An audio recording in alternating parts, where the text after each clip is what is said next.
بسم الله الرحمن الرحيم وبه نستعين. الحمد لله رب العالمين والصلاة والسلام على سيد المرسلين وعلى آله وصحبه أجمعين ومن تبعهم بإحسان إلى يوم الدين. أعوذ بالله من الشيطان الرجيم. بسم الله الرحمن الرحيم.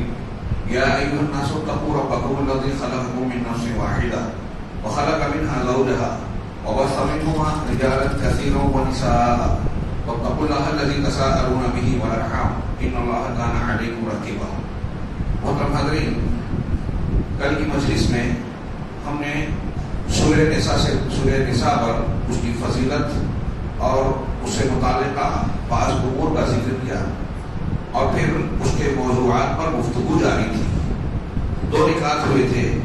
تیسرا موضوع سے متعلق نقطہ جو اول مرہ نامی کتاب میں مذکور ہے وہ یہ ہے کہ اس صورت میں اللہ تبارک و تعالیٰ نے، جیسا کہ ابتدا میں ذکر کیا گیا، کہ خاندانی نظام سماج اور معاشرے کو مضبوط، مستحکم، پاکیزگی عطا کرنے کے اصول ضابطے اس صورت میں انتہائی خوبصورت ترتیب سے بیان کیے گئے.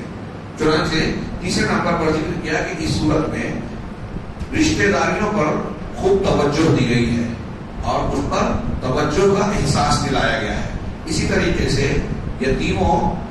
یتیموں کا تذکرہ کیا گیا بطور خاص اور ان کے حقوق کا لحاظ کرنے کی بات کہی گئی. خاص طور سے یتیموں عورتوں کے سلسلے میں ظلم کرنے کی صورت میں اللہ تبارک و تعالیٰ نے بڑی سخت وعیدیں ہیں اور اس میں تساہل برتنے والوں کے لیے بڑی سخت دھمکیاں بیان کی ہیں. جیسے اللہ تبارک و تعالیٰ کا ارشاد کہ وَلِكُلٍّ جَعَلْنَا مَوَالِيَ مِمَّا تَرَكَ الْوَالِدَانِ وَالْأَقْرَبُونَ. عورتوں کے حقوق کا یا ہر ایک کے حق کا ذکر کیا اس آیت میں کہ رشتہ دار اور والدین جو گزرتے ہیں ان میں سے ہر کسی کا کچھ نہ کچھ حق ہے، حصہ ہے، ان کے ورثہ ہوتے ہیں. یہ پوری آیت دیکھ لیجیے. اس کے علاوہ آیت نمبر 6 تا 8 میں اللہ نے فرمایا وَإِذَا حَضَرَ الْقِسْمَةَ أُولُو الْقُرْبَى وَالْيَتَامَى وَالْمَسَاكِينَ فَارْزُقُوهُم مِّنْهُ وَقُولُوا لَهُمْ قَوْلًا لَّيِّنًا. کہ جب تم وراثت کے مال کی تقسیم کر رہے ہو اس وقت کچھ ایسے لوگ جو قرابت دار ہیں، یتیم ہیں، مسکین ہیں، وہ حاضر ہو. اب یہ چیزیں ایسی ہو گئی ہے کہ ہمارے یہاں اخلاقیات میں بھی نہیں ذکر کی جاتی. آپ کے گھر میں تقسیم ہو رہا ہے ورثہ اور وراثت کی تقسیم میں کچھ ایسے لوگ موجود ہیں جو آپ کے قریبی ہیں، رشتہ دار ہیں، بے مسکین ہیں، یتیم ہیں، وہ حقدار نہیں ہیں.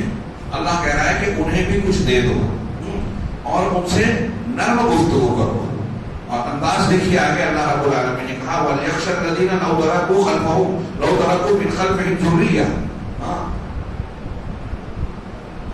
ذُرِّيَّةً ضِعَافًا خَافُوا عَلَيْهِمْ. کہ اور وہ لوگ جو اپنے پیچھے کچھ اولاد کو چھوڑتے ہیں اور ان کے سلسلے میں وہ اولاد کمزوری، ننھے موٹے بچے ہیں، ناتواں ہیں، ان کے تعلق سے انہیں ڈر ہوتا ہے.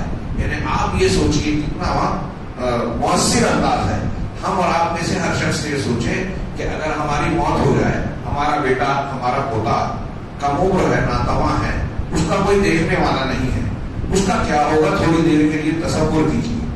اس تصور کو اگر انسان زندہ رکھے تو یتیموں اور بے سہارا لوگوں کے ساتھ نرمی، شفقت اور اچھائی کا برتاؤ کرے گا. اللہ تبارک و تعالیٰ نے حکم دیا. اسی طریقے سے یتیموں کے مال اور ان کے حقوق کو ادا کرنے کی بڑی سخت تنبیہ کی. اس میں گڑبڑی کرنا، بےمانی کرنا اس کو بہت بڑا گناہ قرار دیا اور پھر بہت سخت وعید سناتے ہوئے فرمایا ان الذین یأکلون اموال الیتامی ظلما انما یأکلون فی بطونہم نارا. جو لوگ ظلم اور زیادتی کرتے ہوئے یتیموں کا مال کھاتے ہیں وہ اپنے پیٹ میں آگ بھرتے ہیں، جہنم کی آگ بھرتے ہیں. یہ تیسرے نمبر پر ذکر کیا تھا کہ رشتہ داریوں کا خیال رکھیں. پہلی آیت میں بھی رشتے کا ذکر ہے جو ابھی میں نے پڑھی شروع میں یا ایھا الناس اتقوا ربکم الذی خلقکم من نفس واحدہ وخلق منها زوجها. اے لوگوں تم اپنے اس پروردگار سے ڈرو جس نے ایک جان سے پیدا کیا، پھر اس سے جوڑا بنایا اور پھر بہت سارے لوگوں کو آدم اور حوا کو بنا کر ان سے نسل انسانی کو بڑھاوا دیا، پھیلا دیا. وہ کیا ہے آگے اللہ نے کہا وَبَثَّ مِنْهُمَا رِجَالًا كَثِيرًا وَنِسَاءً وَاتَّقُوا اللَّهَ الَّذِي تَسَاءَلُونَ بِهِ وَالْأَرْحَامَ. اور اللہ سے ڈرو، اللہ سے ڈرو، بچو اس کی پکڑ سے.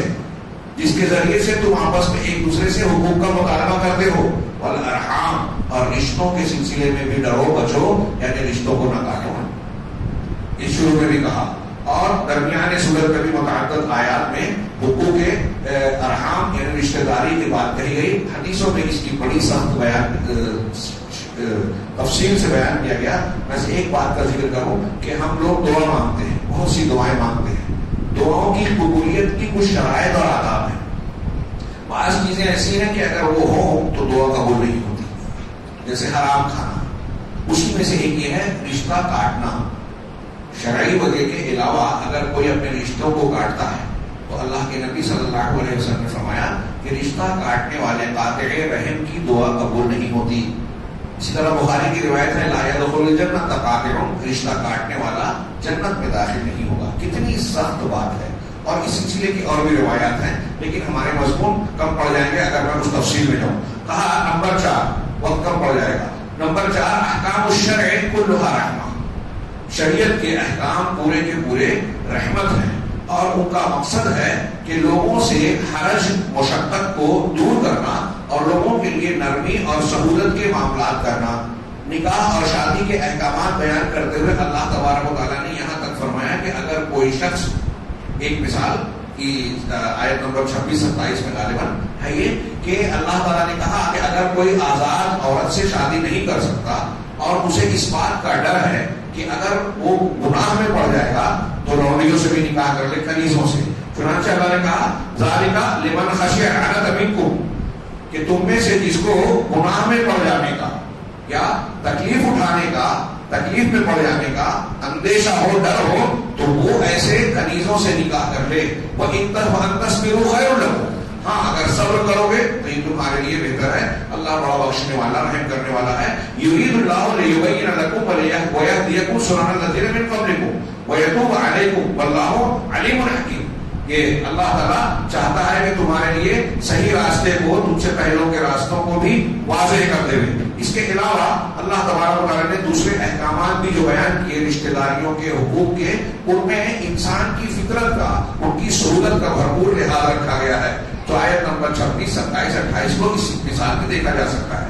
نمبر 5 موضوعات میں ذکر کیا القیام بین الناس بالقسط العدل خاصۃ الاقلیات والضعفاء. کہہ رہے ہیں کہ لوگوں کے درمیان عدل و انصاف کو قائم کرنا، خاص طور سے وہ لوگ جو کم تعداد میں ہیں اور جو کمزور ہیں. یہ آسان کام نہیں ہے. یہ اسلام کی تعلیم ہے. مولانا ابوالکلام آزاد نے اس کی ایک آیت، اسی سورہ نساء کی ایک آیت، یا ایھا الذین آمنوا کونوا قوامین للہ شہداء، قوامین بالقسط شہداء للہ، کہ اے ایمان والو انصاف کو خوب قائم کرنے والے، اللہ کے لیے گواہ بن کر. پھر آگے اللہ تعالیٰ نے اسی آیت میں کہا کہ اگر یہ گواہی خود اپنے خلاف دینا پڑے، اپنے ماں باپ کے خلاف دینا پڑے، رشتہ داروں کے خلاف دینا پڑے، تو بھی سچ بولنے سے گریز نہ کرو. اور اگر تم زبان کو لپیٹو گے یا اعراض کرو گے، یعنی سچ بولنے سے کتراؤ گے، کچھ ہوتے ہیں نا کہ چاہتا ہے کہ نہ میں نے سچ بولا نہ جھوٹ بولا، اچھا ایسا جواب دیا کہ سچ بھی نہ پتہ چلے، جھوٹ بھی نہ کہا جا سکے، تو اس کو چالاکی سمجھتے ہیں. اللہ نے کہا وہی ترو اور تو اگر تم زبان کو لپیٹتے ہو یا اعراض کرتے ہو تو اللہ تعالیٰ تمہارے دلوں کو خوب جانتا ہے. اب اگر کوئی فقیر ہے تو تم اس پر ترس کھا کے جھوٹ مت بولو، کوئی غنی ہے تو اس کا دباؤ قبول کر کے اس کے خلاف سچی بات بولنے سے گریز نہ کرو. ہر حال میں انصاف کا ساتھ. مولانا آزاد کہتے ہیں کہ قرآن کی یہ آیت بتاتی ہے کہ اسلام کے ایک بنیادی مقصد ہے کہ دنیا میں، سماج اور معاشرے میں انصاف کا قیام.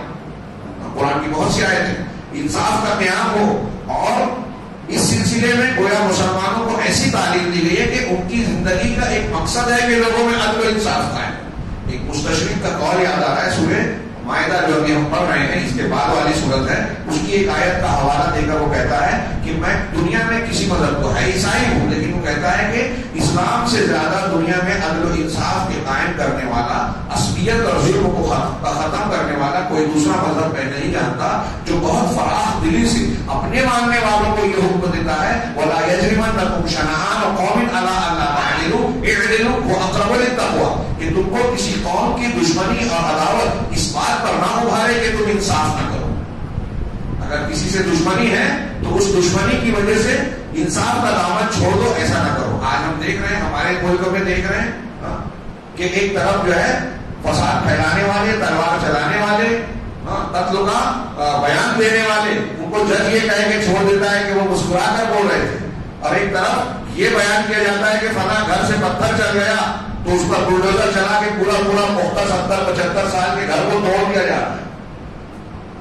یہ ظلم اور زیادتی کمزوروں کے ساتھ، اقلیات کے ساتھ ہر ملک میں جائے، اور وہ الہام دیتے ہیں اسلام کو. اسلام کی تعلیم دیکھیے کتنی صاف شفاف ہے. اس کی ان تعلیمات کا یہ نتیجہ ہے اور تھا کہ اسلامی تاریخ میں آج تک آپ دیکھ لیجیے کہ مسلمانوں کی اگر حکومت ہے تو وہاں غیر مسلموں کو حقوق حتی الامکان ملتا ہے آج کے اس دور میں بھی، جبکہ مسلمان دین کے معاملے میں پہلے کے ادوار کے مقابلے میں بہت کمزور اور دور ہیں.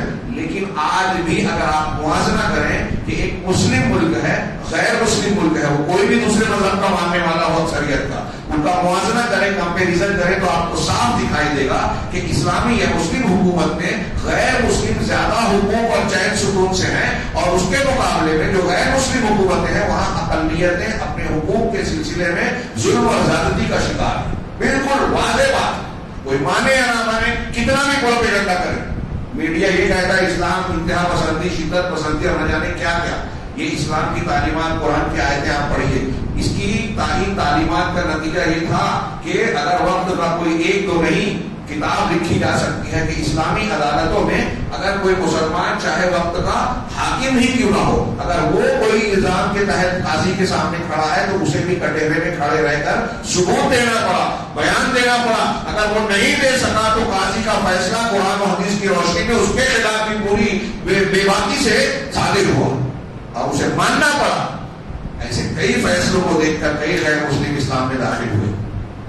کہ میں ہماری بات نہیں کہہ رہا ہوں، زمین کی تاریخی زندہ حقیقت ہے.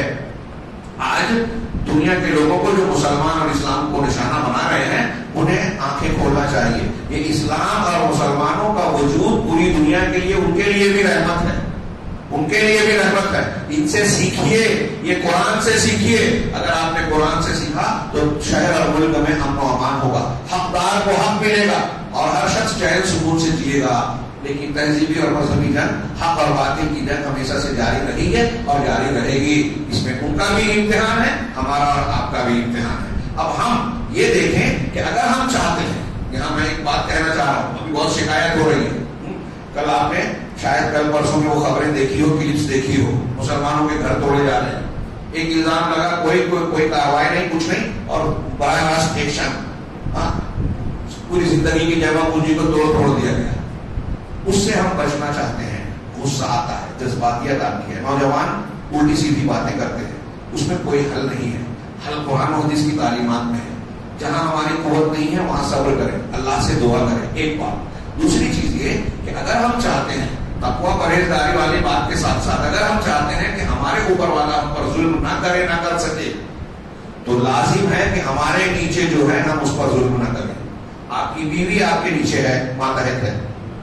اب آپ سوچئے کہ آپ اپنی بیوی کے حقوق ادا کرتے ہیں کیا؟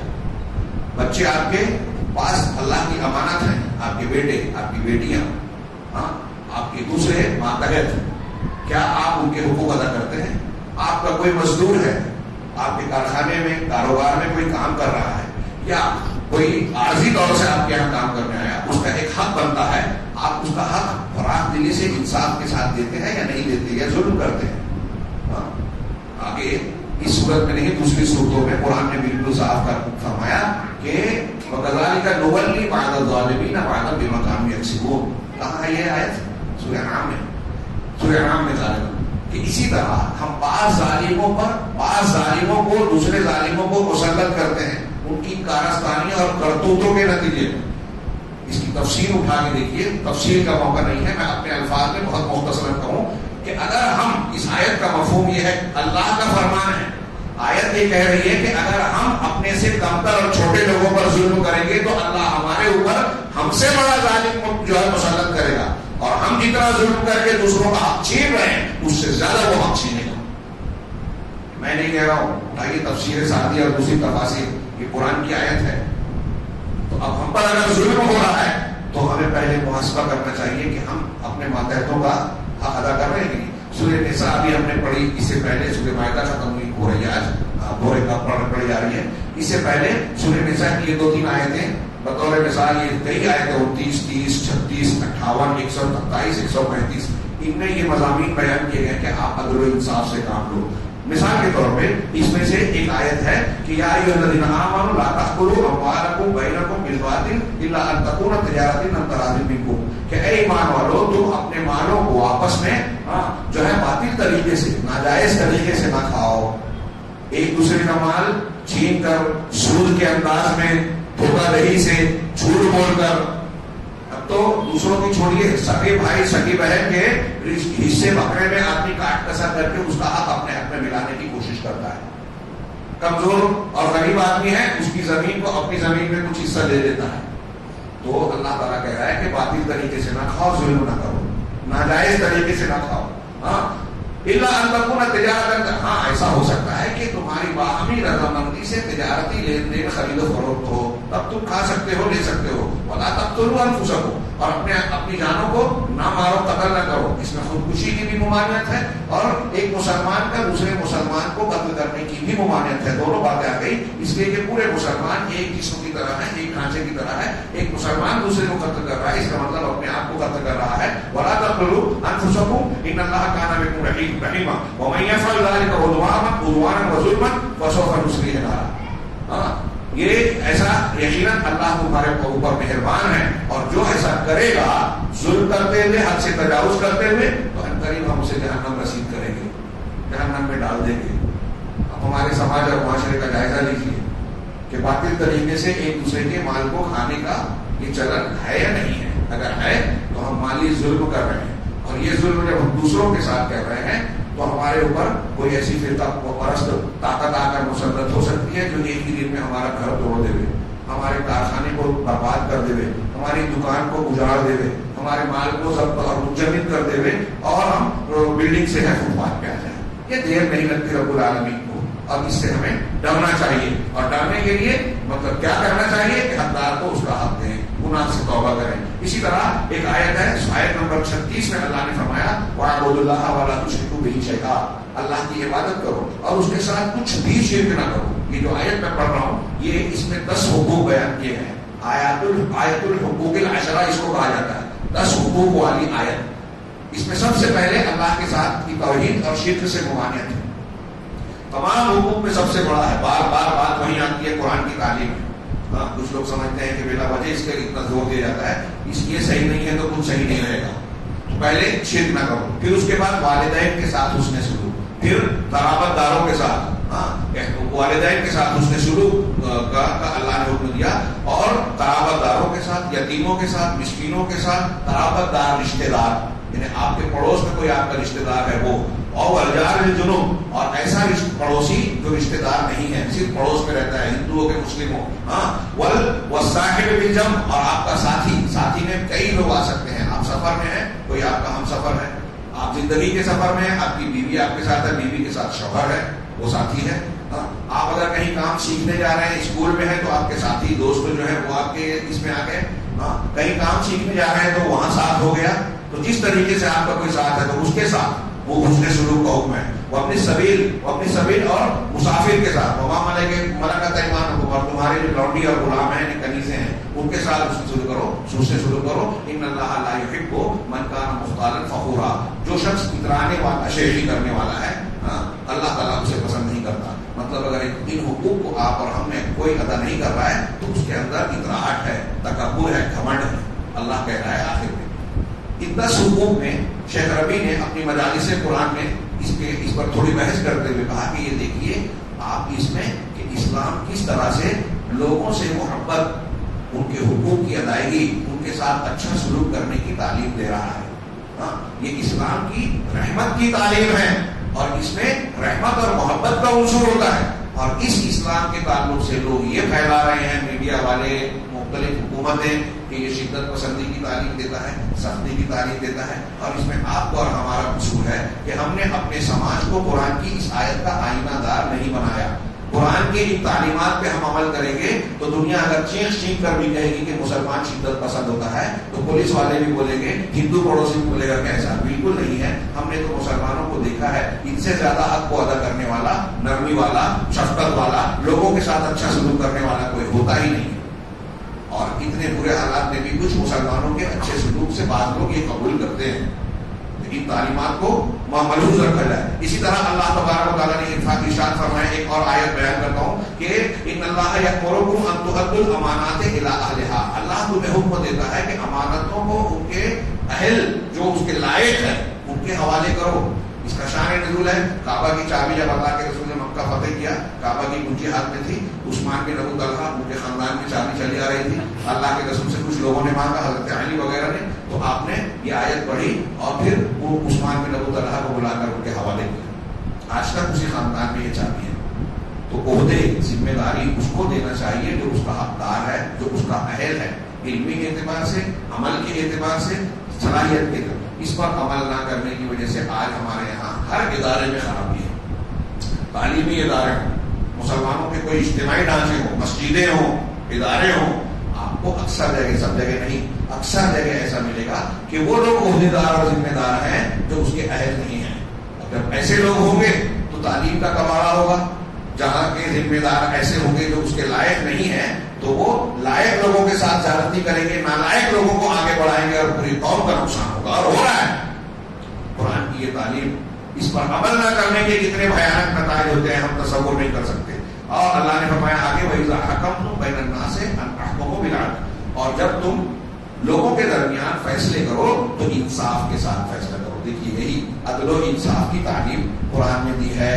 مسلمان اس معاملے میں جو ہے اس کو بہت سخت تعلیم دی گئی ہے کہ عدل کو قائم کرے، چاہے اپنے آپ کے خلاف فیصلہ کرنا پڑے، اپنے ماں باپ کے خلاف۔ افسوس کہ آج بہت سے مسلمان بھی عصبیت اور جانبداریوں کا شکار ہو گئے ہیں، یہ دیکھتے ہیں کہ کسی جھگڑے میں میرا رشتہ دار یہ ہے تو میں اس کا پکش لوں، میرا فلاں طاقتور سماج کا آدمی ہے تو اس کا ساتھ دوں۔ ایک مسلمان ایمان والا اگر ہوگا تو وہ عدل و انصاف کے تقاضوں کا لحاظ کرے گا، وہ چاہے جس کے خلاف آ جائے۔ نمبر 6 اگلا مضمون یہ کہہ رہے ہیں، بیان و صفات المنافقین الذین یریدون زعزعۃ الکیان الاسلامی، منافقین کی صفتوں کا بیان اس صورت میں بھی کیا گیا جو لوگ مسلمانوں کے اسلامی ڈھانچے کو چرمرا کر کمزور کر دینا چاہتے ہیں اور تطویز ارکان اسلامی سماج کی بنیادوں کو، اس کے ستونوں کو ہلانا اور توڑ دینا چاہتے ہیں، اور ان کے احکام کا ذکر بھی کیا گیا اس آیات کی، ان آیتوں میں، اور ان سے ڈرایا گیا۔ آیت نمبر 88 سے 91 تک، 136 سے 137 تک، یہ میں نے اسی کے نشان لگا کے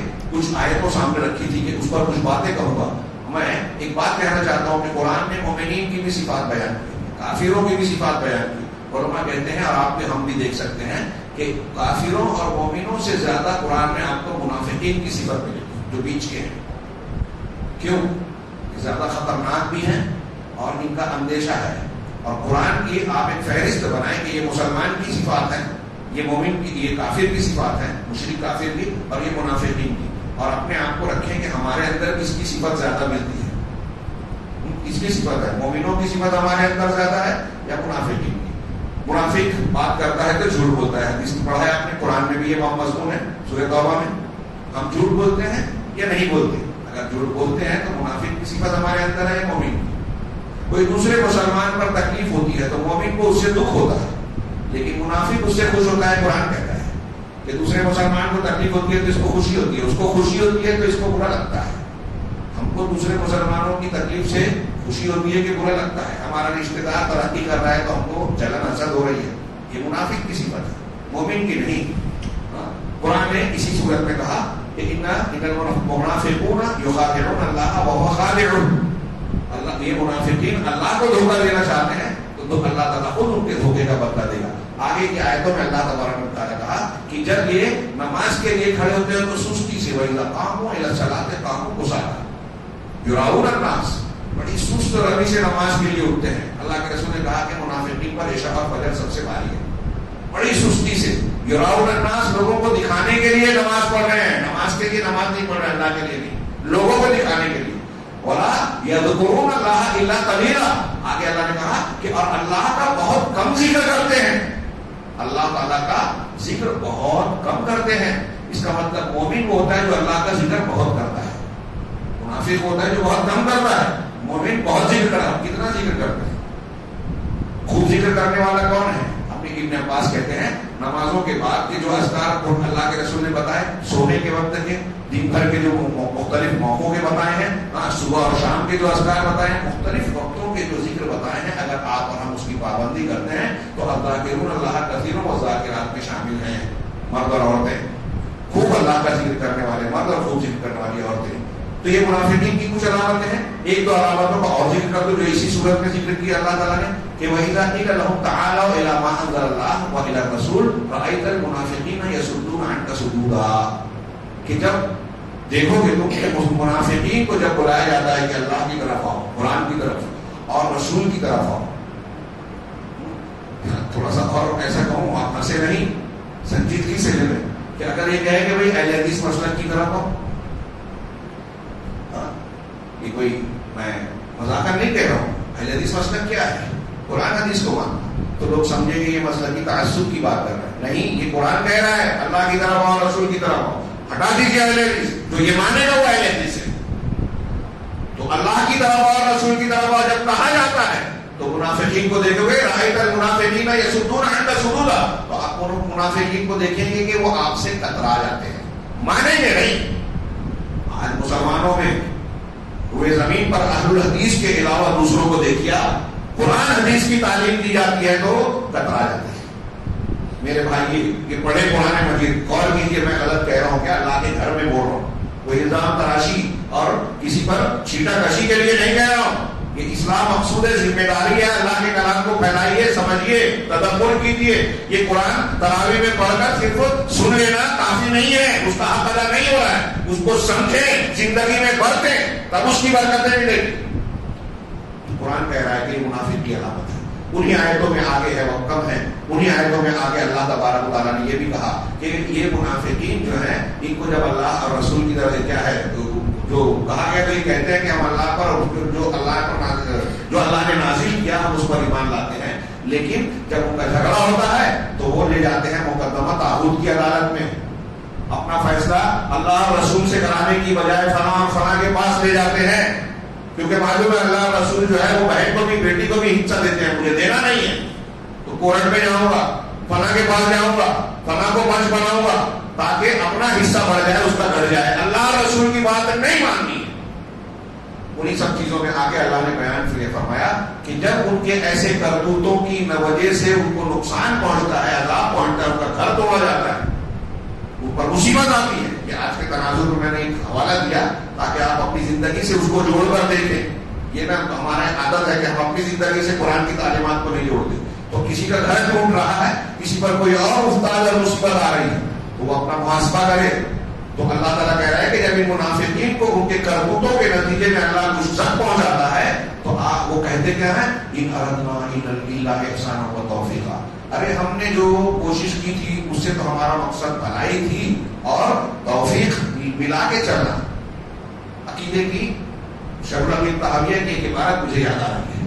انہوں نے کہا کہ ایک مسلمان جو صوفیت قبول کرتا ہے اور وہ کہتا ہے ان کے یہاں ان کے مشائخ جو چیزیں پیش کرتے ہیں اس کو بولتے ہیں کہ یہ حقائق ہیں.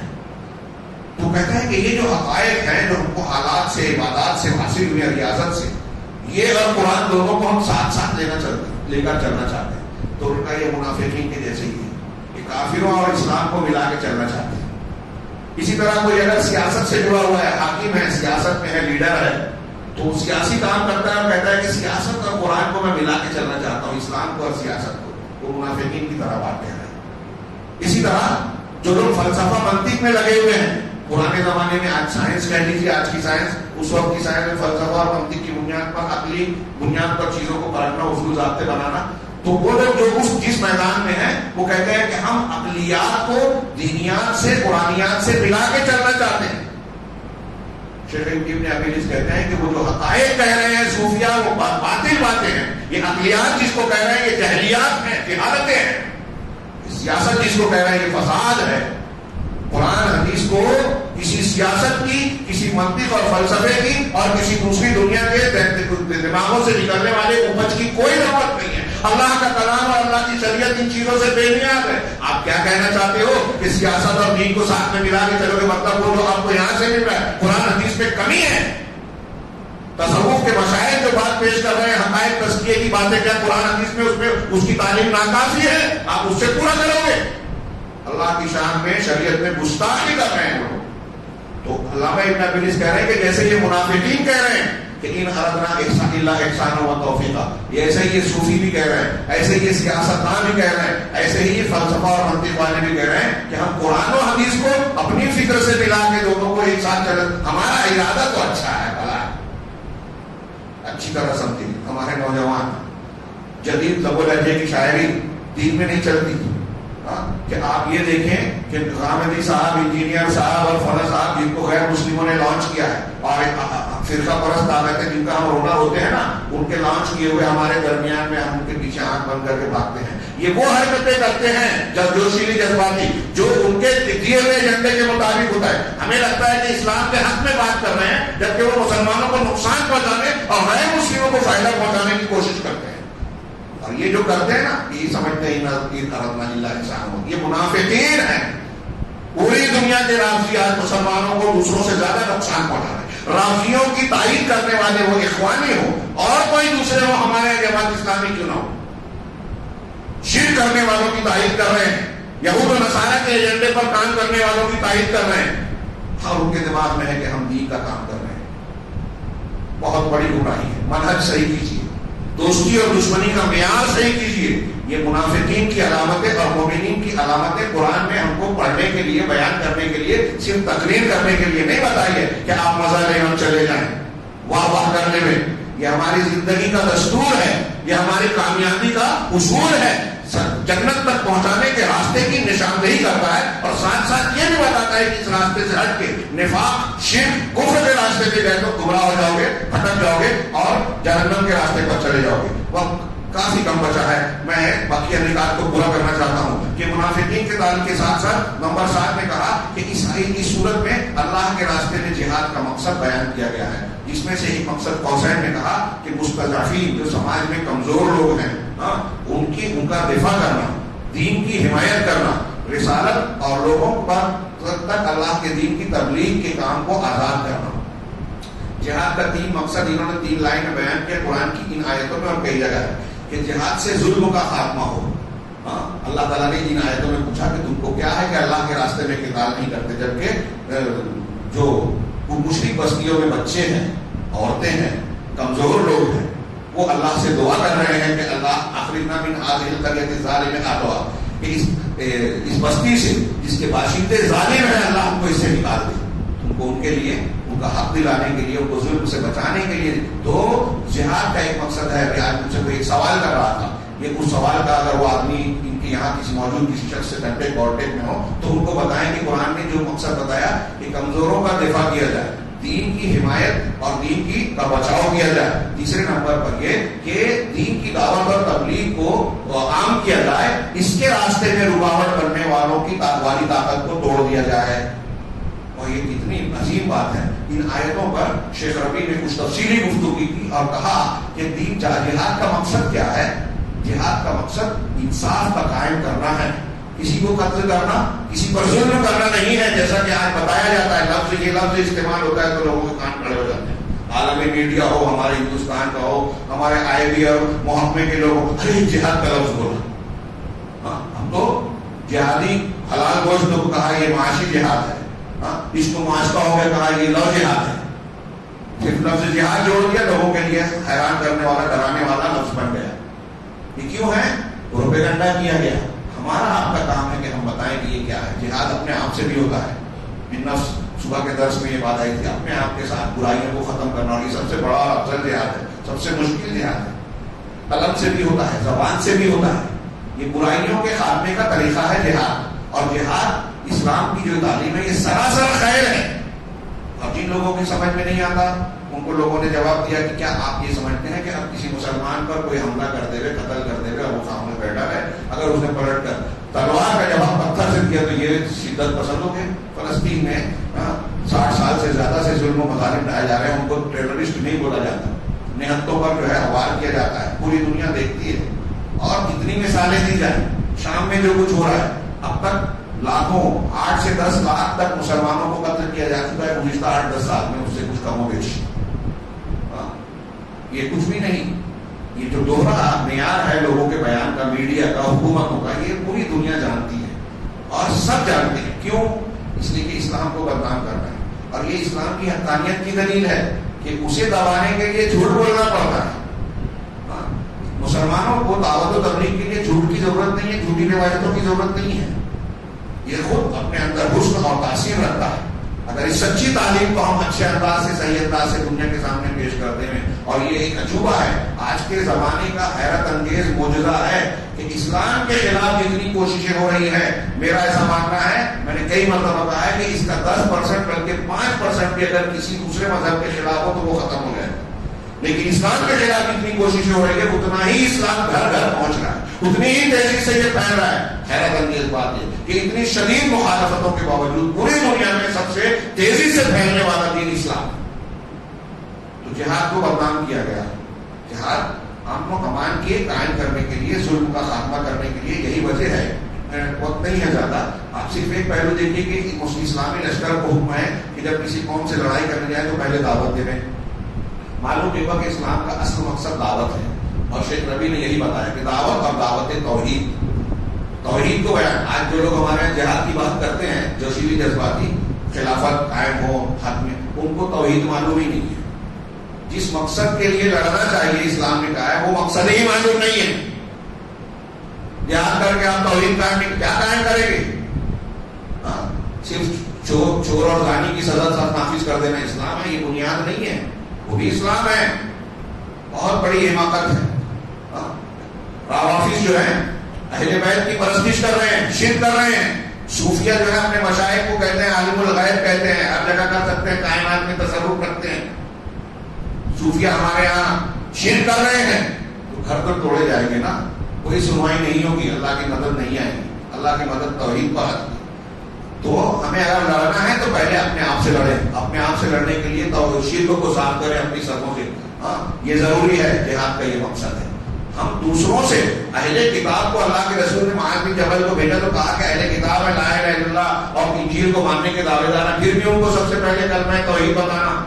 تو اگر اہل کتاب ہے ان کو بتانا ہے. اگر مسلمانوں میں کوئی شخص توحید سے ہٹا ہوا ہے، شرک کر رہا ہے، تو اس کا پہلا فریضہ یہ بنتا ہے کہ ہم اسے وہ سکھائیں.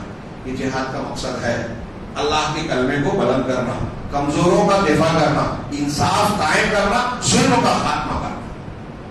اور دنیا کا کوئی قانون، عقل، فطرت اس کو غلط نہیں کہتی اور نہیں کہہ سکتی. دنیا کی کوئی حکومت بھی ایسی نہیں ہے جو ظلم کے خاتمے کی تعلیم نہ دیتی ہو. ہر ملک میں گنہگاروں کے لیے سزائیں ہیں، ایسے ہی یہ بھی ہے. اور یہ جو ظالمانہ قوانین ہے، جب ہم اس کی مخالفت کرتے ہیں تو لوگ باقی بول کر جیل میں ڈال دیتے ہیں.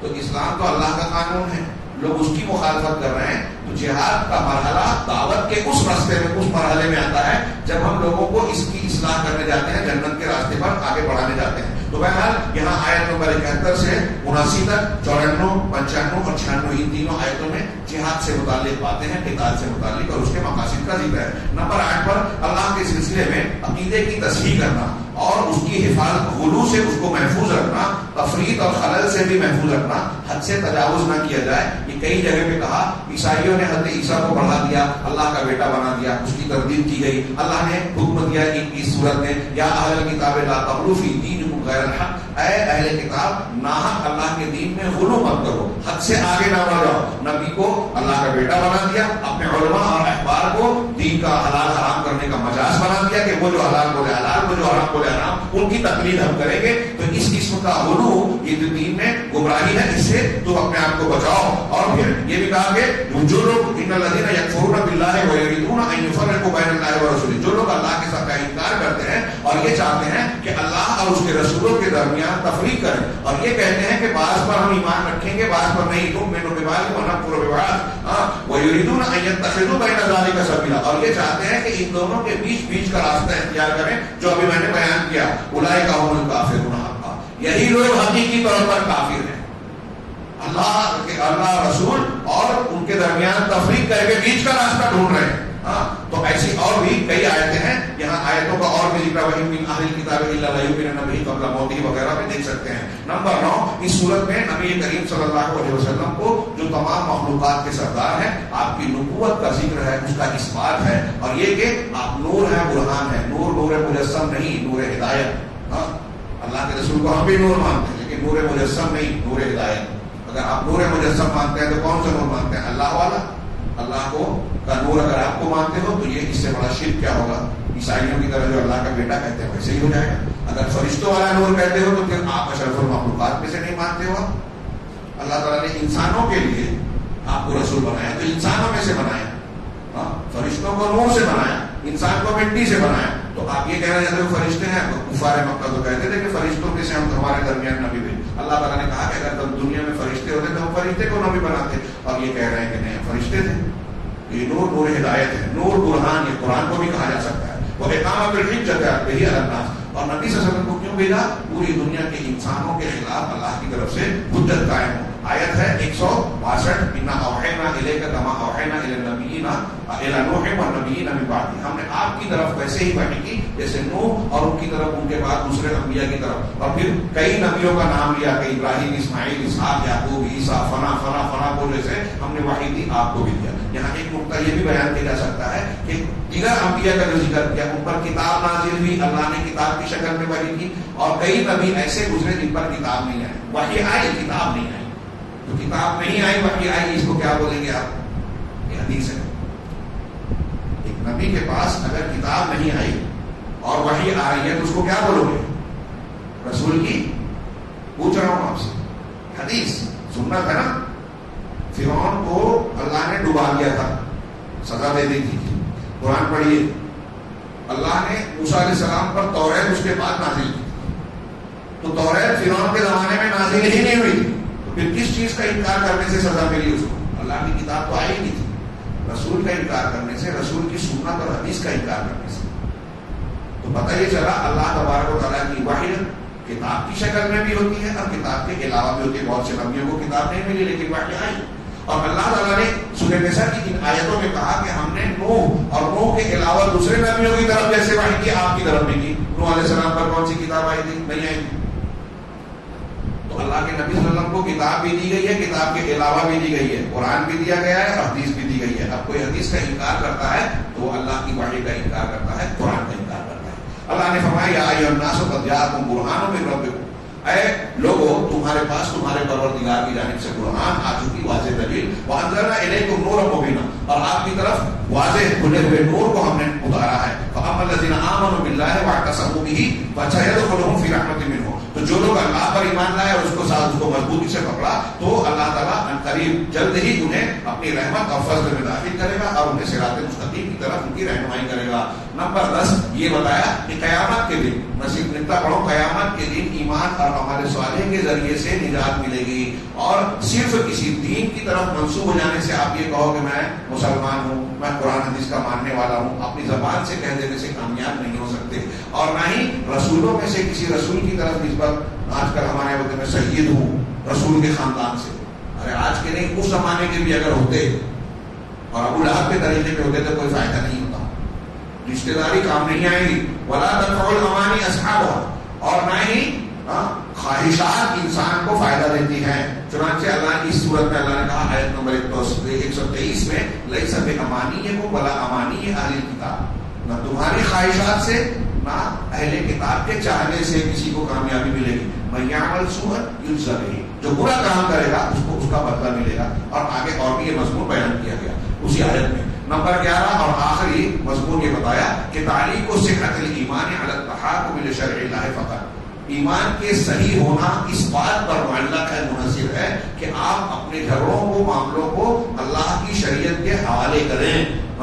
امتیاز اور تسلیم کے ساتھ، یعنی ظاہر میں بھی اس کو مانیں اور باطن میں بھی مانیں، اس طریقے سے کہ شریعت کو حکم بنانا، اپنے جھگڑوں میں، اپنے معاملوں میں شریعت کے فیصلے کو ماننا، یہ ایمان کا سب سے واضح اور اہم مظہر ہے. چنانچہ وہ آیت دیکھیے وما ارسلنا من رسول الا لیطاع باذن اللہ، آیت نمبر 64 اور 65، کہ ہم نے کوئی بھی رسول بھیجا تو صرف اس لیے کہ اللہ کے حکم سے اس کی اطاعت کی جائے. اور اس کے فوراً بعد والے آیت میں اللہ نے فرمایا کہ بہت مشہور آیت ہے فلا وربک لا یؤمنون حتی یحکموک فیما شجر بینہم، کہ تمہارے رب کی قسم یہ لوگ ایمان والے نہیں ہو سکتے یہاں تک کہ اپنے اختلافات کے معاملے میں آپ کو حکم نہ بنا لیں. اپنا جھگڑا ہو تو اللہ کے رسول کی عدالت میں رکھیں کہ حدیث کا کیا فیصلہ ہوتا ہے. ثم لا یجدوا فی انفسہم حرجا مما قضیت، پھر اللہ نے جو فیصلہ، اللہ کے رسول نے جو فیصلہ کیا، آپ نے جو فیصلہ کیا ہے رسول، اس سے اپنے دل میں تنگی محسوس نہ کریں. ویسلموا تسلیما، اور ظاہر میں بھی اپنا سر جھکا دیں گے،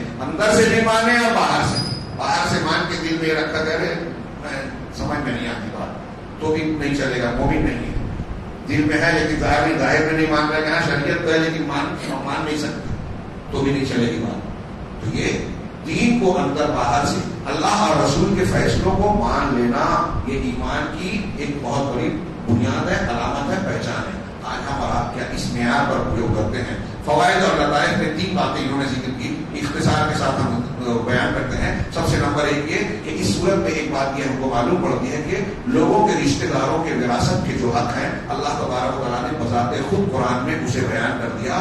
اب فلا مجال ہے، اب کسی کے لیے اس میں گنجائش نہیں ہے کہ اپنے طور سے کہے کہ بیٹے کو اتنا ملنا چاہیے، بیٹی کو اتنا اور فلاں کو اتنا. اللہ تعالیٰ نے بذات خود ہر حقدار کو اس کا حق بیان کر دیا. اب کوئی شخص کتنے بھی اپنے آپ کو عقل مند کہے، عقل والا کہے، یا وارثین کے سلسلے میں کہ میں وارثین کا بھلا چاہنے والا ہوں، رحمت اور اس کو اچھائی کرنے والا ہوں، اس کو یہ حق نہیں ہے کہ اللہ کے مقرر کیے ہوئے حق میں کچھ تبدیلی کر دے، کمی بیشی کر دے. اس کو حق نہیں ہے. اسی لیے اللہ کے رسول صلی اللہ علیہ وسلم نے یہ بھی فرمایا کہ ان اللہ قد آتا کل ذی حق حقا، اللہ نے ہر حقدار کو اس کا حق دے دیا ہے. فلا وصیت لوارث، لہذا کسی وارث کے لیے وصیت نہیں کی جا سکتی.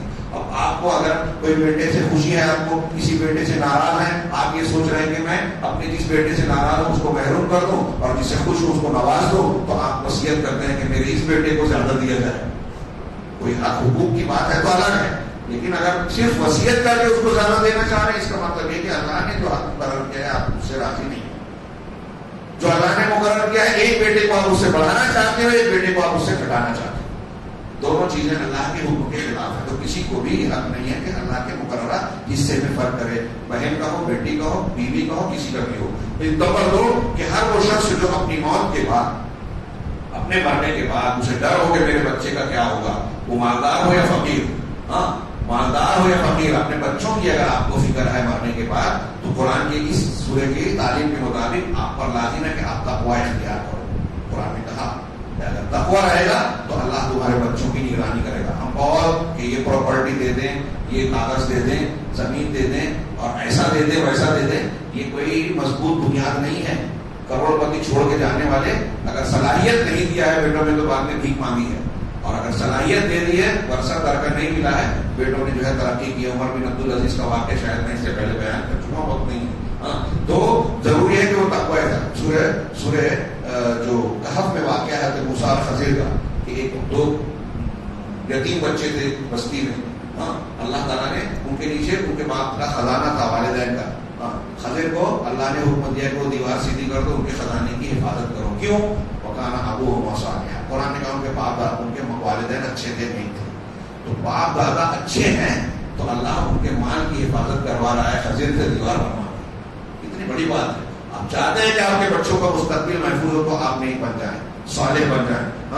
کیونکہ اولاد کے لیے باپ کے تقوی اور اصلاح اور اچھائی سے زیادہ کوئی چیز مفید نہیں ہے. نمبر 3 اور آخری بات انہوں نے کہی کہ ينبغي للعبد الا يحقر حسنة ولا سيئة، کہ کسی بھی بندے کے لیے یہ مناسب ہے کہ وہ کسی بھی نیکی کو اور کسی بھی برائی کو حقیر نہ سمجھیں کہ بس چلو کوئی بات نہیں، یہ گناہ کر لو، یا یہ چھوٹی معمولی نیکی ہے، اس کو کیا کیا جائے.